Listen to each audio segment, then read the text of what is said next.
Okay, welcome everyone. I am Daniele Tori. I'm a lecturer in finance here at the Open University Business School. And this is an event organized by HYPE, the History and Political Economy of Business and Finance Research Cluster, which is based within the business school. And for those of you that don't know, HYPE is a cluster that brings together scholars who aim at developing a critical approach to business and financial theory. So the group try to put forward an interdisciplinary research agenda using insight, especially from the perspective of political economy and history. And I'm sure that our presenter today will provide a great example of the usefulness of these perspectives to better understand the challenges that we have faced and are facing in the recent month. So it's a pleasure to have Matías Vernengo today with us, which is full professor at Bucknell University, and he was formerly senior research manager at the Central Bank of Argentina, associate professor of economics at the University of Utah, and assistant professor at Kalamazoo College and at the Federal University of Rio de Janeiro. He's also been external consultant to several United Nations organizations like the Economic Commission for the Latin America and the Caribbean, the International Labour Organization, the United Nations Conference on Trade and Development, and the United Nations Development Programme. Matías has an impressive record of publication, including 7 edited books, 2 books, and more than 120 articles in peer-reviewed journals and book chapters. So he specializes in macroeconomic issues for developing countries, in particular in Latin America, international political economy, and the history of economic ideas. He is also the co-editor of the Review of Keynesian Economics, ROKE, and co-editor-in-chief of the New Palgrave Dictionary of Economics. And he's also the creator of an award-winning blog named Naked Keynesianism, where he frequently writes about current issues. So you might want to check it out. It's a great resource for both students and academics in general. So thanks again, Matías, for accepting our invites and for joining us today. So the floor is yours. We will have a presentation of about 40 minutes, and then we will be able to open the floor for discussion. So thanks a lot, Matías. The floor is yours now. Hopefully you guys can see it. Okay, good. Yes, thanks. First of all, thank you, Daniele and Dimitris, for the invitation. Thank you for the very kind introduction. I will try to. This is based on a paper that was. I don't know if you guys see the camera too. Probably I don't see myself, so that's why. It's a little paper that came out in Catalyst. Catalyst is the academic sort of branch of the academic journal of the Jacobin sort of magazine. So it does try to bring exactly part of what we were talking in the backstage before we started about bringing political economy ideas, which, as Dimitris was saying, that there is a great demand for political economy ideas, I think, in the world these days, to bear to issues that are relevant, like inflation, in this particular case, but to a broader audience with some academic context. So I think that's, if you haven't seen Catalyst, I highly recommend it, as a journal that it's somewhere in between the academic and the, more popular. So this is where this comes from, and it was written a year ago. So what I had discussed with Daniele is that I plan to think a little bit more on the political economy aspects. So I haven't modified much. I have presented this before. I haven't modified much my PowerPoint, but I'll try to reflect on some of the issues that have to do more with political economy. And so I do want to discuss inflation and what has caused inflation in the United States, and and so on and so forth. But I want to look and globally. I mean, I'm going to talk more about the United States, but I'm going to say a couple of things, in more general about the inflationary pressures. But I want to discuss it, based on the history of political economy. There is a section on the paper that is exactly on that, I should say. and an emphasis of why I think that even within what, and we may have a discussion of that, what exactly is heterodox economics, but even within groups that are seen as certainly non-mainstream, so heterodox in some form, that there is an important element of emphasis on demand pool inflation and a certain neglect of issues related to distributive conflict, which I think were at the heart of the original discussions on inflation when the profession was becoming the profession, when was, in the during the Bullianist debates in the early part of the 19th century. So I think that the sort of the switch to marginalism and then the consolidation of that, even in a period of crisis of the mainstream as we are, and of neoliberalism, if you think more broadly in political terms, the persistence of some of these ideas and the sort of neglect of political economy ideas have been pernicious in our understanding of issues like inflation. And I hope to show some of that. Again, some of this will sound critical of some of my heterodox colleagues, but I say this not as as a criticism of necessarily the foundations of what they're trying to say, but more of how even, the idea of Keynes of how it's hard to get rid of, ideas that have been entrenched, old ideas. And so that's the spirit, that I think that we do have too much conventional economics, even within the heterodox economics, and not enough political economy. So that's the spirit. So I think that would be the distinctiveness of this version of my presentation on these issues as compared to perhaps other days that I have discussed that. So I want to tell you a little bit also very briefly of why I think it's, essentially cost push. I don't think that we are my planned title for this paper in Catalyst was that 70 show. And the idea was to say that it's not that 70 show, so that we don't have the same kind of political economy scenario that we had in the 70s. But they modified it for the inflationary puzzle. But at any rate, the point remains there, that I want to tell you why I think that the distributive conflict might be somewhat subdued, and why I don't think inflation is the danger, and why I think that danger that we're facing is actually of persistent stagnation, and then an overemphasis on the social dangers, the social implications of inflation. So that's the plan of the talk. So in the U.S., in the way I see the debate, I'm assuming that the slides are passing. Yes, they are. Okay, good. So I'm just good, thanks. Sometimes it happened to me that I'm thinking that I'm passing slides and people say, I think you're showing something, but we don't see that. So just to make sure, because I don't see myself. So I only see, I don't know exactly what I see. But so the debate in the United States I see is essentially dominated by two views, at least in the public eye. So I'm not necessarily saying academically, but in the public eye, you have on the one hand the sort of conventional, I'm putting in political terms, on the right, I think, views that it's the excessive fiscal expansion during the pandemic. I think that view is essentially attributable to somebody like Larry Summers. So Larry Summers has been at the forefront of asking for monetary contraction and smaller fiscal packages.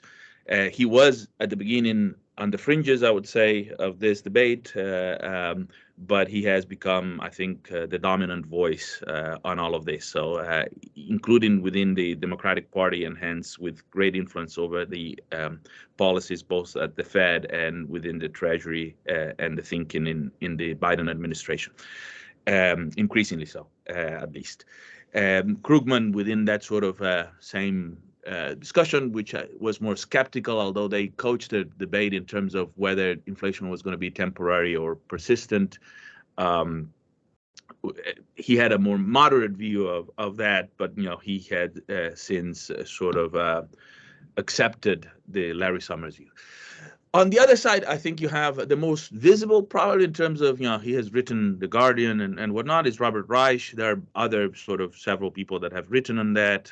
But I think it's what I call the oligopolistic view of inflation, the notion that inflation has been caused by corporations and the increase in their profits and whatnot. And there is some sort of notion that, I think it was mostly stated to Isabella Weber, but several other people have talked about of the idea of price controls, and I'm going to say good things about price controls, and I particularly also want to remind everybody that Krugman had to apologize for being very nasty with Isabella, and I certainly think that that's absolutely unacceptable, but. And those views are very prominent. This is from the last issue of In These Times, sort of a lefty progressive sort of magazine in the US. And it's essentially a piece that says it's oligopolistic inflation, it's the corporations. And I think that there are conceptual problems also with that view. But more importantly, although I think that price controls are something that could and should work and should be used under certain circumstances, I think that the notion that they might have some impact on this particular inflationary crisis is not altogether sort of relevant. I don't think it would have a dent on the possible sources of inflation.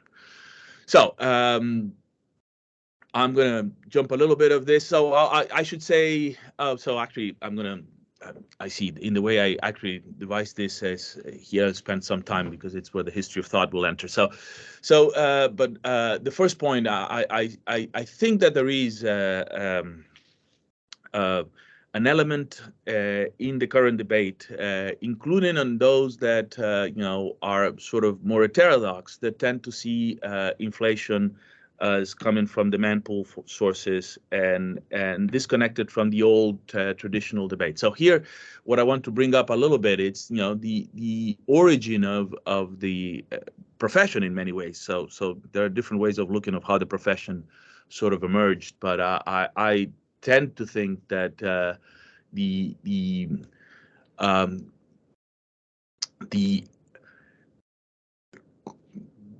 formation of political economy as a distinctive sort of field, although most people say William Petty, I suppose, if you follow Marx in the theories of surplus value and the whole tradition that goes through, Petty, Cantillon, and through that to Francois Quesnay, and from Quesnay to Smith, and it's in Ricardo. So I have to, because it's at that point that the idea that there is a clear conflict between capital and labor sort of emerges. And I think that certainly that's where Marx picks up that notion. And I think that that's the sort of distinctive characteristic of political economy, that it's telling you that capital and labor are in conflict and that distribution is ultimately a political phenomenon. And so one of the distributive variables have to be determined exogenously. And the framework, the theoretical framework that is being built before, sort of gets some solid foundations, at least in the case of Ricardo, then, obviously critically analyzed by Marx and subsequent political economists.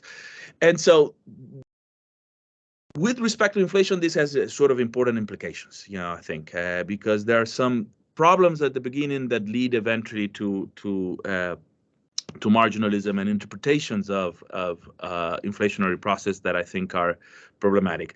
As coming from Latin America, I also want to emphasize here the importance of, I think, Latin American thinking in bringing back some of those old and forgotten sort of ideas of classical political economists. The key author, in my view, is a Mexican economist called Juan Noyola Vázquez, that it's cited there, to a lesser extent, Zunkel and Celso Furtado. But Noyola Vázquez was, I should say, an ECLAC economist that was a Marxist, and he did go after, he resigned from ECLAC in the late 50s, early 60s to work for Che Guevara in the Ministry of Finance in Cuba, and died young in an airplane accident. So he is the father of Latin American structuralist inflation, and structuralist inflation suggested that it's the sort of real side of the economy, which is also at the origins of the debates there in the Bullionist debates of, it's either you think it's a monetary phenomenon, and Ricardo is on the wrong side of this debate. And the person I like to cite is, and I'm going to show you one of I have this little jewel here of in my collection, which is I don't know if you guys can see it, but it's the 1823 pamphlet by Thomas Tuck on inflation. And so what Thomas Tuck says there, it's the inflationary crisis of the Napoleonic era was not caused by the overprinting, as you all know, overprinting of money by the Bank of England, but the Napoleonic Wars, the restraints on importation, the sort of series of bad crops that had happened, and in many ways, both theories, both theories at the origin can sort of have a perspective in which distributive conflict makes inflation process that continues. They didn't analyze that back then, so that happens exactly with the Latin American structuralist, I should say. Another key author in this, and I'm being remiss if I don't say it, but it's written there, is Joan Robinson. Joan Robinson, in her review of Bresciani Turoni's classic book on the German hyperinflation, she is the one that says, look, inflation, you can have, the allies and the the Germans on the causes of inflation. The allies are, it's excessive demand and, overprinting of money by the German Bundesbank, or whatever was the Reichsbank. And the Germans were, no, it's, the generation of money was endogenous, as Thomas Tuck, and the causes are real, are, related to the limits on the ability to export, the occupation of the Ruhr, whatever, and the obligations to pay the reparations, which force the depreciation of the currency and so on and so forth. So, but at any rate, in the Latin American case, it was the restrictions and the changes in the structural process of that associated to the process of development that led to constraints on the supply side, on the ability to produce foodstuff. But the important thing here is that Joan Robinson and the Latin Americans talk about distributive conflict. They do talk in a way that it's eminently connected to political economy, in the idea that distribution is conflictive, that it's not determined by the relative marginal productivities, of the factors of production, so that kind of stuff. So I think that limitation is an important one, and that in some, particularly post-Keynesian groups, in which some of these, if narrowly defined post-Keynesians, and again, I'm happy to discuss those things later on in the questions, acceptance of some mainstream views lead to what I would suggest is an impossibility of discussing distributive conflict as an element of inflationary processes. So having talked too much about this, let me sort of advance and give you some sort of showing of some views that I want to emphasize in that respect. So I'm going to pick up some comments from both Stephanie Kelton and from Randy Ray. Again, people that I have great respect and I think that have done a great job of introducing in general in the discussion of economics, and a good job not just in the discussion of economics academically, but particularly important in the case of the US, injecting some heterodox ideas and even some political economy ideas into the national debate, which is very difficult to do in the United States, I should say, probably even harder than in England and certainly than in Latin America. So, these are quotes from the Wall Street Journal, and the other one is from her recent book, The Deficit Myth. This is from Stephanie. She says that a view that I think it's fundamentally suggesting that the problems are excessive demand. So she says that what was needed was coordinated higher government, and I'm reading here from the quote, coordinated higher government spending with higher taxes so that the rest of us are forced to cut back a little to create room for additional government spending. So there is a notion that part of inflationary crisis is associated that we're spending too much. As I say there, if you look at the book, it has cost push and inflation and demand pull. There is no discussion in the book about conflict inflation, and there is a footnote in which there is a discussion of price controls, but it's not prominent. And here is, again, it's from an interview. It's not a piece that he wrote for the Wall Street Journal. And, as you know, some of these ideas, which I broadly think of as post-Keynesian, but, have been sort of relabeled, and in a particular subgroup of post-Keynesian economics is modern monetary, or it should be modern money theory, they tend to say, but, that's from the Wall Street Journal. And again, it's being published in the Wall Street Journal, so it's a testament of how influential this has been. I grew up in Brazil. I should say that there is a lot of talk of MMT now during the Lula government, and in the discussions of fiscal stuff. So again, that's a testament of how relevant and important this has been, and I think that that's a good thing. And I have great appreciation for that sort of expansion of the realm of the discussion that we're having in the public arena.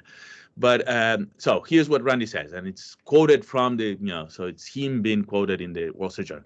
MMTers mostly aren't worried about President Biden's spending plans causing inflation anyway. But MMT prescribes that if tax rises are needed to slow demand, billionaires wouldn't be the target. The rest of us would. It makes, and here's the quote from Randy himself. It makes more sense to have a broad-based tax that would reduce demand across the broader economy, especially people who have the propensity to spend of 98%, which is the majority of Americans. So even when we talk about taxes, it's taxes, it's the problem of demand, it's too much demand, it has to be the taxes of the broad base. So it's not even the uses that I'm all for taxes, but actually I'm for taxes on the wealthier, although I don't think that that's a particularly relevant instrument to stop the inflationary pressures that we're having. And if you look at that's a little picture. So I took it from the online version of the Wall Street Journal. And you can see his quote here. It's towards the end. I don't know if you see the little arrow, but towards the end of that quote, he says, very clearly, money doesn't cause inflation. Good. Mr. Ray argues a view that infuriates monetarist economists, and here's a quote: spending causes inflation. So it's demand. So it's not the monetary printing per se. So fair enough, he does have endogenous money, but it's still spending. So it's demand pull inflation. So it is a very sort of strong sort of entrenched view, which I think comes from this sort of acceptance of, and the neglect of political economy within even heterodox economics that leads to this kind of sort of interpretation. So it's not very different than Larry Summers, for that matter. I would say even on some level, and that's why I quote, this is from the, although it doesn't look like because it's published in a book, but it's from the New York Times in 1974. This is James Tobin saying that, inflation in the 70s had three causes: excess demand, the shortages and price increases in important commodities, so cost push, and the wage spiral conflict. So, and I think he had a model that was not very well adapted to discuss conflict, but he didn't have it nonetheless. And he was actually right. He said the inflation we're having, it's essentially cost push and conflict. And I think he was right about the 70s. So that's the view of a mainstream author on this.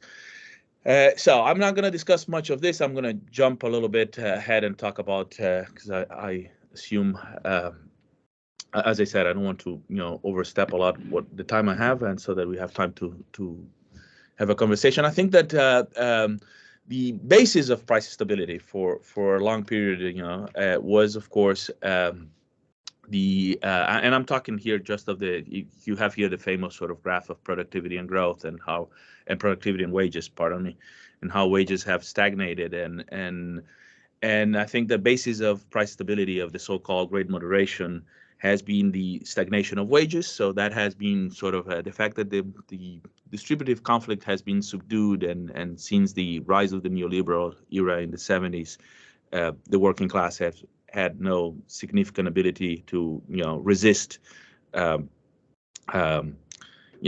compression of wages. So that's the basis of the Great Moderation. There is a very nice paper published in Roque on the Review of Keynesian Economics, so if I may do some marketing there of the journal, by two ex-PhD students of mine, Nathan Perry and Nate Klein, that basically discuss that the basis for the Great Moderation, and they suggest that it's not central banks and their ability to pursue credible stabilization policies and stabilize inflation expectations, but it's that, it's the stagnation of wages, and this is obviously connected to so the decoupling that you see there to the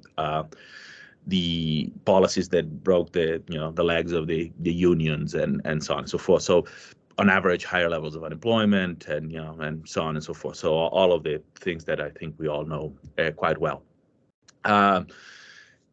In terms of what I think happened in the United States, and so going a little bit, and I have updated some of this from the original sort of presentation and paper.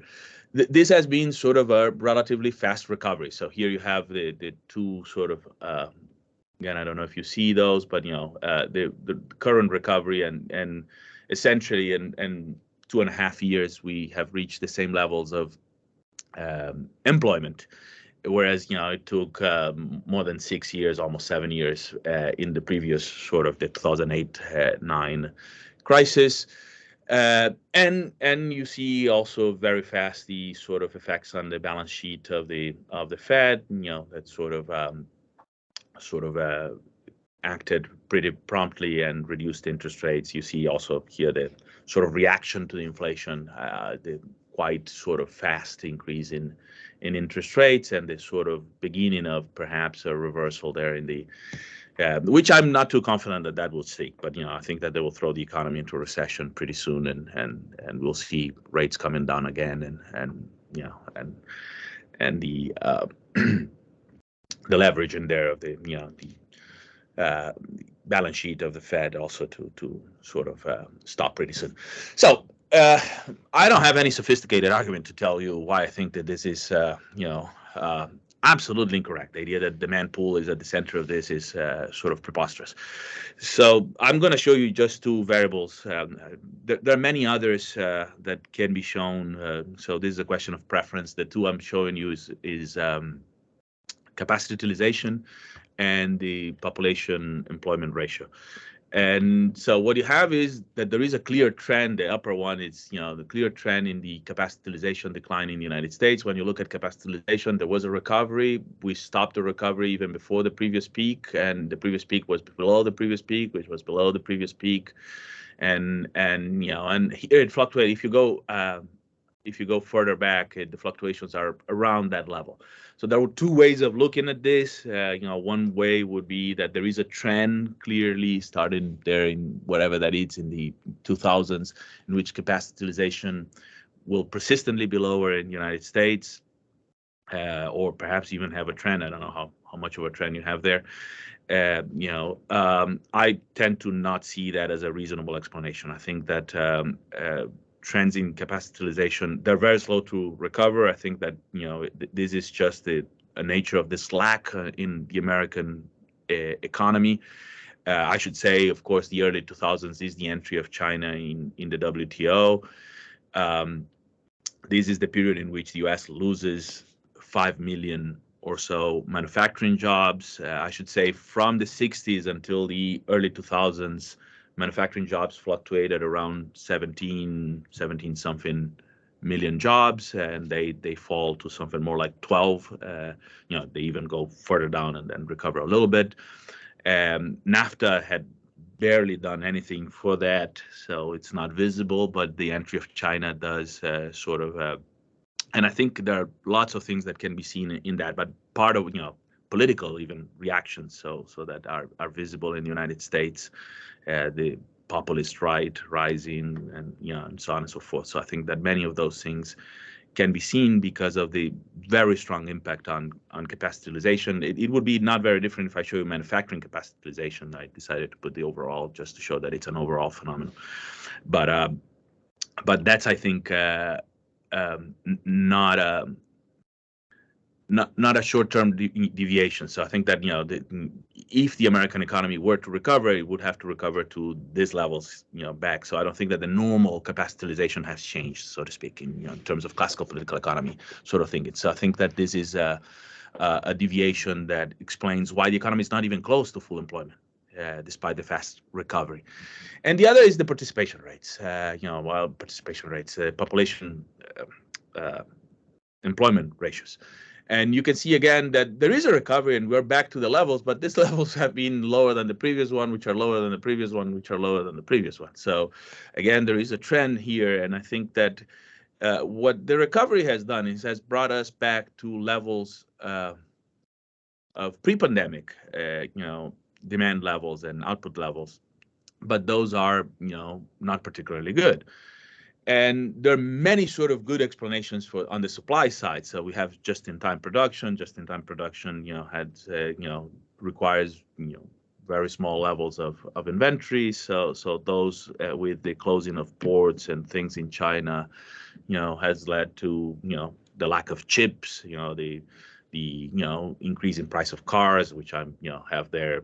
If you look at what happened before, the sort of problems have been compounded, of course, by the war in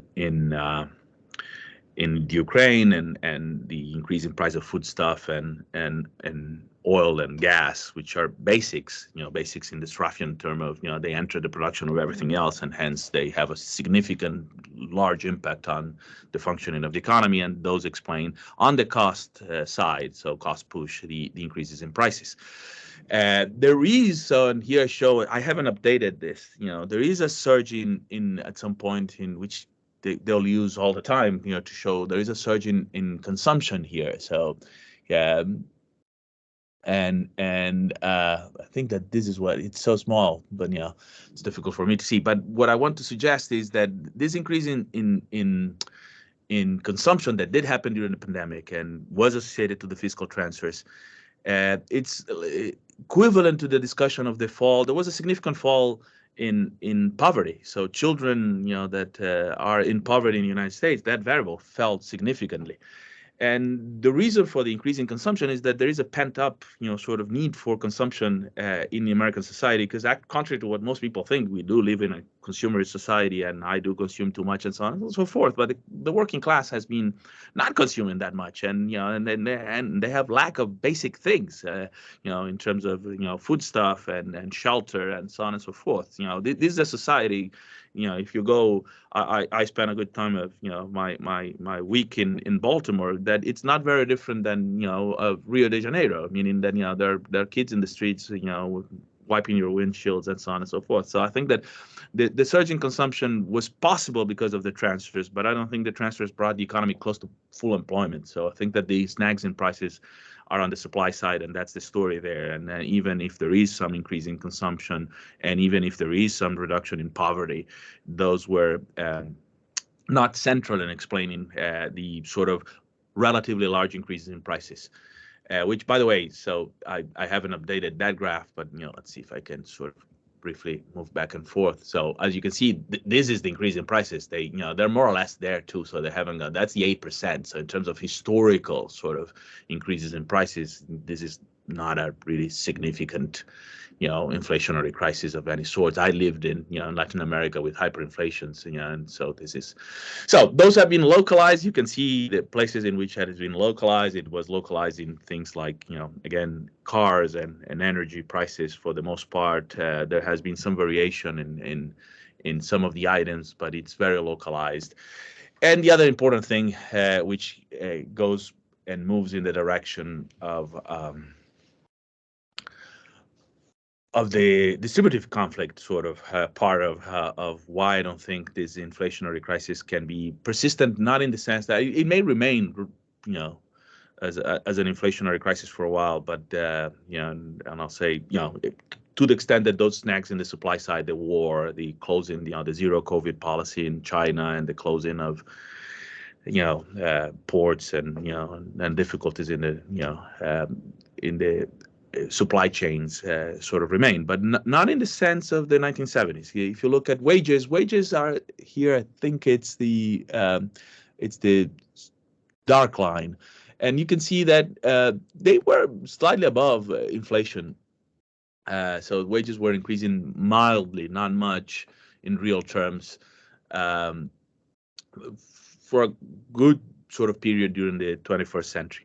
But and they were certainly at the beginning of the pandemic, they were growing faster than prices. But that has been vastly reversed, and wages are clearly losing. So There have been significant organization of labor, and I didn't put this graph here. I should, have, but significant increase in the number of strikes in the United States. But when you look at the size of strikes in the United States, as compared even to during the Second World War, in which there was a lot of cooperation and so on and so forth, they're insignificant. So the notion that unionizing some Amazon warehouses and a few Starbucks is bringing back, trade union power seems to me to be an overstatement. And I think that this graph at the end there indicates the direction of where this is going. So this is not that 70 show in the sense that, I don't think that wage resistance can possibly sort of lead to persistent inflation. But then the question is, and I think that that's the part that, it's important to think a little bit. And I'll jump here to the last thing, to think of what are the dangers. And I suppose, I don't know what's your count there, Daniele, but I in my count, I have like 3 minutes. So I'll try to get to my sort of concluding. Yeah, that's fine, Matías. If you want, you can take also 10 minutes. It's fine. I'll get to more or less my sort of conclusions and then, but what I think this suggests is, so I've heard a lot of, so what are the solutions for the inflationary crisis? So if it's cost push, and it's not demand pull, and there is not significant distributive conflict sort of element, so how do you deal with these issues? And so one way would be, and we should go back to that discussion of price controls. So price controls are perfectly reasonable and they do work. That's the other thing. I do agree with Isabella that they historically have worked. They worked during the Second World War, and in some sense, of course, there was a lot of inflation, but they did work. They did part of the work of. But what you had is a large bureaucracy and an economy. The American economy during the Second World War was highly planned. The private sector was not producing, so GM was not producing cars, and they were on quotas of production for the Defense Department, for the Pentagon, for the war effort. So it was a planned economy, highly centralized, in which the control of prices was in a large bureaucracy. The United States administrative state, the has been under attack for 40 years or so, and the ability of the state to do that, it's much diminished. So I'm all for doing those things. I'm certainly for controlling and for regulating big corporations, and I think that there are many things that can be done, and they should be taxed. I mean, there are places in some countries in which you do have energy prices as being controlled by a large domestic, national oil company, in which those can be sort of managed to reduce prices. So that should be done. We should, in the U.S., control and get into a discussion of reducing taxes on, say, for example, essential medications, and of controlling the price of certain medications. But if you ask me, controlling the price of penicillin, which is highly needed as a public health sort of measure, will it stop the inflationary crisis in the United States? Well, no. If the war in Ukraine goes on and the price of oil goes 20% up, what's the effect on controlling the price of penicillin? It's negligible.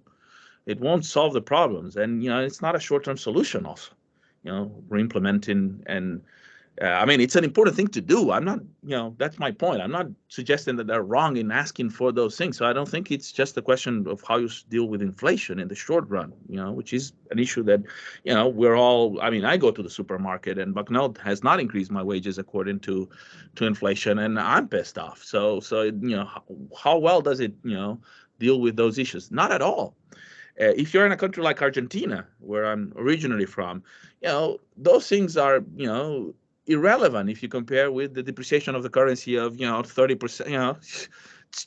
Bye, it's gone. 30% depreciation means that anything else that you do, has little impact on. And by the way, in Argentina, there's considerably more wage resistance. I would say that in the periphery actually is where you'll find more wage resistance, particularly in Latin America. There is a new pink tide and whatnot, and I'm happy to talk about that if you guys. This was, as I told you, more about the US, and the phone is telling me, Matías, shut up. But my punchline would be, what it's said there, the famous paper by Bruno and Easterly. It's why are we so concerned with inflation that it's 8%? I don't care about inflation that it's 8%. Does anybody know what's the effect of inflation that it's 8% vis-a-vis inflation that it's 2%? And they don't know. They have no clue. The traditional mainstream way of looking at this, which is welfare economics, says nothing about this. So there's no welfare sort of effect that, what is the only sort of significant impact that this has? Is on income distribution. It's it's compressing the real wages of the working class. So the one and only preoccupation that we should have is to increase wages. So if wages were increasing with inflation, yes, we would have a little bit more of inflation. So what? That would be my sort of answer. So we should have a little bit more of inflation, provided nominal wages are not losing, and provided we can keep real wages growing slightly. Thank you.